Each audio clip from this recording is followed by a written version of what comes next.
Joining us now, Democratic Vice Presidential nominee, Minnesota Governor Tim Walz. Governor, great to have you with us on Fox News Sunday. Great to be with you, Shannon. Thanks for having me. Okay, so I want to pick up where Alexis left off there in the Middle East, because you were asked in the debate the other night a question about whether or not you would support a preemptive strike by Israel on Iran. You didn't really get to an answer on that. So this administration continues to call for Israel to moderate its response after being attacked by Iran. Do you now think that Israel has a right to either strike oil facilities, nuclear facilities? What's your position on that? Well, look, let's remember how this started, and we're approaching tomorrow a tragic anniversary. Hamas terrorists murdered over 1,200 innocent Israelis, 46 Americans, took hostages. We have been clear. Israel has the right to defend itself. We've always stood in that position. We need the hostages returned, and we need to bring an end to the humanitarian crisis in Gaza. But again, the point is it's Iran is at the heart of this, and their proxies that bring disruption throughout the region. That's why being in the Situation Room as Vice President was working with Israelis to repel the attack we saw this week. They tried it back in April, the same thing. And that's the point of being and boxing Iran in. President Trump tore up the nuclear deal that moved Iran closer to a nuclear weapon. He also allowed Iran to shoot down an American aircraft in international airspace with a tweet. And when Iranian missiles fell on U.S. troops, he called it a headache when it was traumatic brain injury. Just to be clear, we have always said we reserve the right to protect American troops, our allies in the region, and that there is consequences for Iran. So what you're seeing right now is the ability to work with our allies, the ability to make sure Iran does not further, and every administration has dealt with them for 45 years. Now it's to make sure, and there has never been a question, Israel has the right to defend itself, and we stand with them to do that. But we need to bring this to a conclusion. Does that include a strike on Iran's nuclear or oil facilities? Specific operations will be dealt with at the time, but being very clear on this, Iran, there was consequences for what they do. That's what's happening right now. Israel's right to defend itself is not in question. Okay, you said in a radio interview that anti-Israel protesters were speaking out, quote, for all the right reasons. You know that some of them are carrying Hamas flags. Some of them are calling for the extermination of the Jewish state. Do you want to clarify your praise for that? Well, I'm certainly not talking about them. I'm talking about the people who understand that we have to end the humanitarian crisis, but they understand we need to return the hostages, bring peace to the region. Look, I will always defend people's rights to First Amendment, but that's not the folks I'm talking about. Those folks are not speaking for the entire group. So I think it's very clear on this. Israel's right, as we've stood with them. Anti-Semitism has no place in this country, and Vice President Harris has been clear about that. I've been clear about it.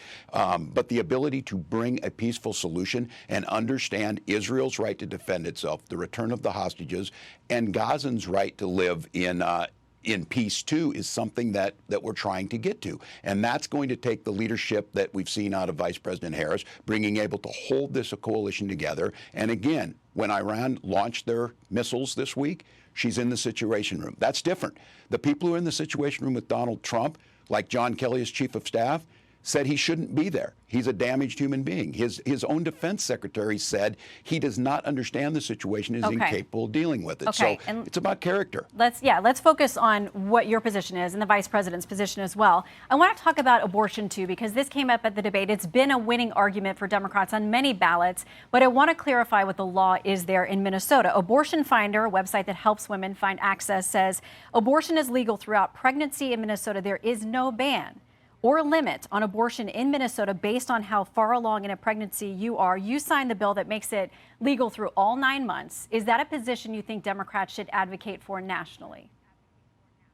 Look, the vice president and I have been clear. The restoration of Roe versus Wade is what we're asking for. But that this law is a goes woman's far right beyond Roe v. Wade. To make her own choice. The law is very clear. It does not change that. That was been debunked on every occasion. But wait, look, this is a. Let's agree. What you signed is there's not a single limit through 9 months of pregnancy. Roe had a trimester framework that did have limits through the pregnancy. The Minnesota law does not have that. This puts the decision with the woman and her health care providers. The situation we have is when you don't have the ability of health care providers to provide that, that's where you end up with a situation like Amanda Zaworski in Texas, where they are afraid to do what's necessary. This doesn't change anything. It puts the decision back on to the woman, to the physicians, and we know that this is simply something to be brought up to be very clear. Donald Trump's asking for a nationwide abortion ban. Wait, he and has again, said that we don't see this as a winning repeatedly campaign. that he will not sign a national abortion ban. Are you calling that just, it's a flat out lie? Yes, of course. And Senator Vance has in the past said so too. Now look, they may see this as an election issue. We see it as a right of women to make their own bodily decisions. And that's what the states like my state have the ability to put that in. States like Georgia force women to cross the border, and then we have a death of Amber Thurman. So let's be very clear. Trying to cut hairs on an issue on this is not where the American public's at. They want the restoration of Roe versus Wade. Vice President Harris said she would sign it. That's what we'll do when we're elected. But to be clear, the Minnesota law is women. far beyond Roe v. Wade. And about the Amber Thurman case in Georgia, her family has, and it's tragic, she is a young mother who left behind a young son.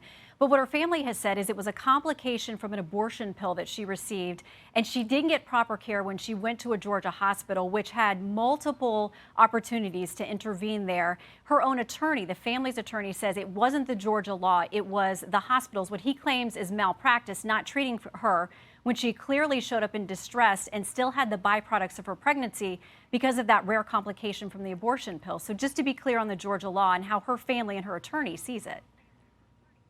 I think they also indicated that had she not go to North Carolina after the debate the other night, that she would have been in a better position. So look, these are the situations you're going to get into when you take this decision and put it in the hands of politicians like Donald Trump rather than women and their doctors. We trust women, we trust doctors, and we know the outcomes of that are better. Okay, let's clarify more changes that you signed in Minnesota as well. Several things were repealed with respect to reporting infants who may have survived an abortion attempt. Language that used to be part of the statute was taken out. We'll put this on the screen so people can see. It used to require medical personnel to, quote, preserve the life and health of the born alive infant. That language has been repealed. It's no longer part of the law. Also struck from the law was language about reporting infants that are born alive, what treatment they receive, and whether they live or die. Why was it important to you to get that protection out of the law? Minnesota law aligns with every other case of what physicians are required by their ethical responsibilities. And so it changed nothing other than aligning with all care that physicians provide in any circumstance for any medical case. And so it's alignment, as it's always been. It's the cases we've seen in Minnesota, the outcomes we get in our healthcare results are the best in the nation. And all it did was align with existing law. But you do acknowledge it takes out the language about preserving the life of an infant who was born alive. Every doctor has an ethical responsibility to provide what they can in each situation. That is the way the law is written now. It's the same for any person who shows up. And again, this is a distraction from the real issue here is women being forced into miscarriages, women being forced to go back home, get sepsis, potentially die, like we saw in cases in Texas, and maternal mortality rates in Texas have skyrocketed off the charts because of this. This is bad policy. Vice President and I have been very clear on this. We will restore the rights of Roe versus Wade. We will make sure women have their health care decisions. We will not put people's lives at risk because of the geography of where they live. And it will go back to the way it was before Donald Trump gleefully said, we've got the best of both worlds here. Things are wonderful. The states are handling it. It's a beautiful thing. It's not a beautiful thing to see women dying. It's not a beautiful thing to put doctors at risk of being imprisoned. It is not. It is not to see any single woman suffer. And by the way, there's not a single state, no matter how pro-life or restrictive their laws are, that do not allow a doctor to intercede. That's true in Georgia and Texas as well. I want to turn to the economy. Our latest polling shows that 66% of Americans we talked to said that buying groceries is a, quote, major problem for them. And when we ask people about how they feel about the policies of this administration versus the previous, double the amount of people surveyed say that Biden-Harris policies have hurt them rather than help them and their families economically. That's in stark contrast to how they feel when asked about the Trump administration. So what would a Harris-Walz administration do different than a Biden-Harris administration when it comes to convincing people that the economy is going to get better for them because their perception is that it's not? Well, we saw a blockbuster jobs report this week. We saw interest rates come down, and we've also seen that Vice President Harris laying out a middle-class agenda. Look, I was in Ohio yesterday, in Cleveland, in Cincinnati, and talking about this. Folks in Ohio know that Donald Trump's policies led to 180,000 manufacturing jobs leaving. They understand when he left office, we had more people unemployed percentage-wise than the Great Depression. What Vice President Harris is talking about is making it more affordable to buy housing, and we've seen it in Minneapolis. When you have more housing stock, we've seen rates go down. We've seen more houses available. Also, the idea of price gouging. 37 states, Republican and Democratic states, have this. Corn is about $4.10 or so a bushel.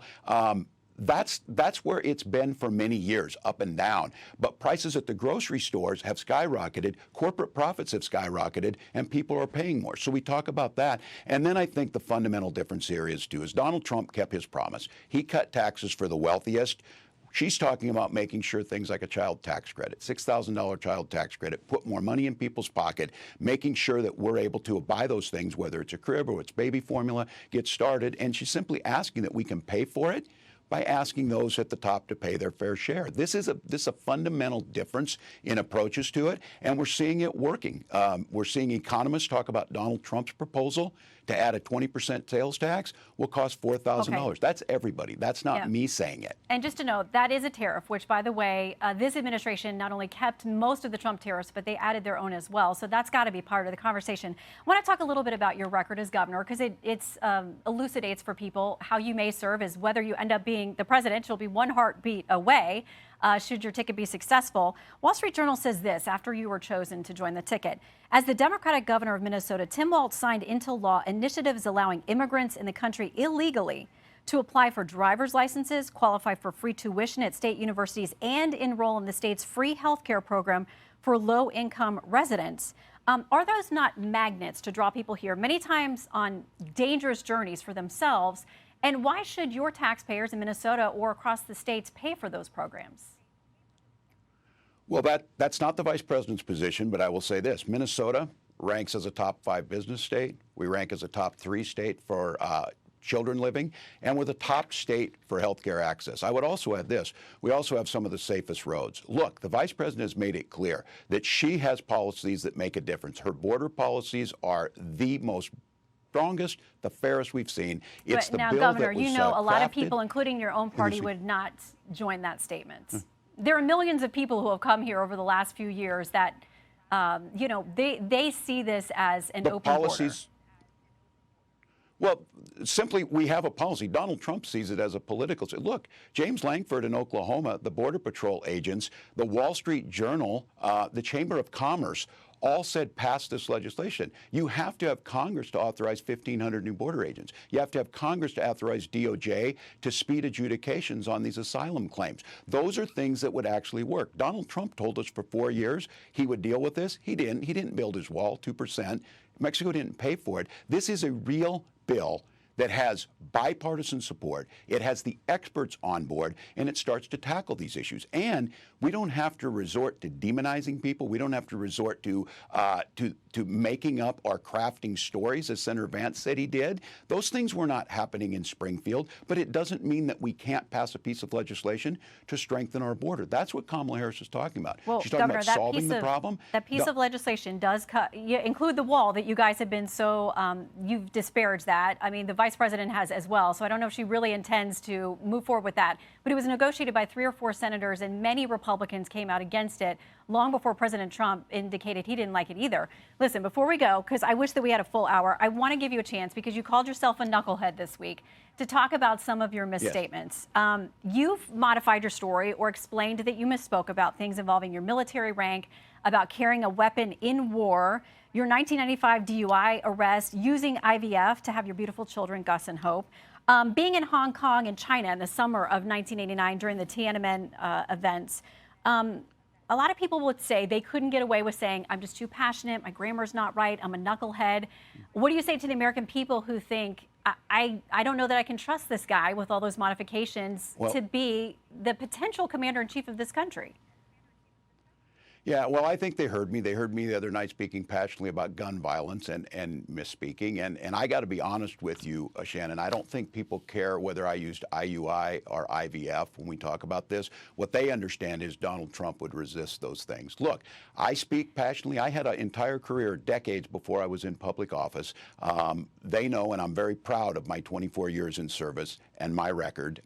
I have never disparaged someone else in this, but I know that's not what Donald Trump does. They disparage everyone. The personal attacks. I will own up when I misspeak. I will own up when I make a mistake. Let's be very clear. On that debate stage the other night, I asked one very simple question, and Senator Vance would not acknowledge that Donald Trump lost the 2020 election. I think they're probably far more concerned with that than my wife and I used IUI to have our child, and that Donald Trump would restrict that. So I think folks know who I am. My constituents here in Minnesota have elected me 8 times. They know where I'm at, and I'm proud to be on the ticket, and we'll deliver just like we have here in Minnesota. Right. And if we're going to deal in truth, both the president, the former president, and his nominee have said that they are very supportive of IVF. We are glad you have your precious family. We thank you for serving in uniform and your years and decades as a teacher. My mom was too. I know it's really hard work and sometimes very thankless. So, Governor, we appreciate your time. Thanks, Shannon. Hey, Sean Hannity here. Hey, click here to subscribe to Fox News YouTube page and catch our hottest interviews and most compelling analysis. You will not get it anywhere else.